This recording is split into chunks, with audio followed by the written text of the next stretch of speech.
পরে তোলেন, সাক্ষাৎ একটু পরে নেন। এত ব্যস্ত হচ্ছেন কেন তাই কন? আর এত আপনাদের ছবি নিয়ে দ্বারা কি? আপনারা অভিযোগ দিয়েছেন, শোনেন, আপনারা অভিযোগ দিয়েছেন, মিনিস্ট্রিতে আমাকে ডেকেছে, তদন্ত করেছে, এসব দেখতেছেন কেন? একটু পরে ধরেন না, এত ব্যস্ত হচ্ছেন কেন? কথা বলি। আচ্ছা, তো বলেন তো এত ব্যস্ত হচ্ছেন কেন? চলেন আপনার রুমে চলেন। না, রুমে যাচ্ছিবেন, আমরা এখান থেকেই কথা বলি। ওখানে তো ইয়েও দিয়েছেন। মাহিদিয়া সম্মিলনী মহিলা আলিম মাদ্রাসা।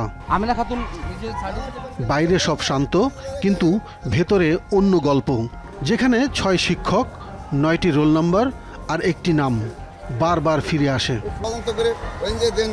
এক অধ্যক্ষের হাতে গড়ে ওঠা জালিয়াতির পরিকাঠামো। আচ্ছা, সেটা আপনি দিয়ে দেন। সেই অধ্যক্ষের মুখের ওপর ক্যামেরা ধরতেই বেরিয়ে এলো তার আসল চেহারা। ঢুকতে দিলে ঢুকতে দিলে থেকে তিনি মাদ্রাসার অধ্যক্ষ ফারুক হোসেন। পুরাতন আমার কোনো মোস্তাক নামে কোনো টিচারই নেই আমার কেন। স্থানীয়রা ডাকেন সুপার ফারুক নামে।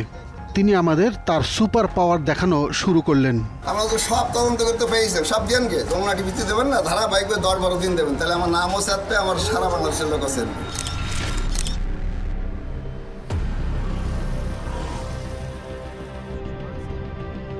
অনুসন্ধানের সূত্র পেয়ে ঢাকা থেকে আমরা রওনা হই দক্ষিণ পশ্চিমাঞ্চলের প্রাচীন জেলা যশোরে।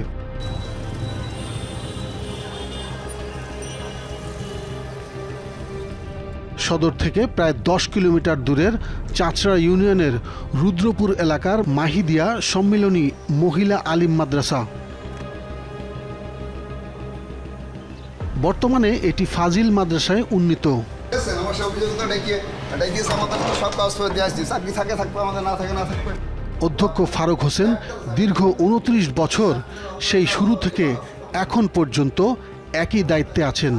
আমি যদি জালিয়াতি করে থাকি, যে সরকার বোকাশোদা লোকজন নিয়ে ঠিক আছে, তাইগুলা বসে রয়েছে, তারা হলো জালিয়াতি ধরে থেকে বেতন দেশ করে।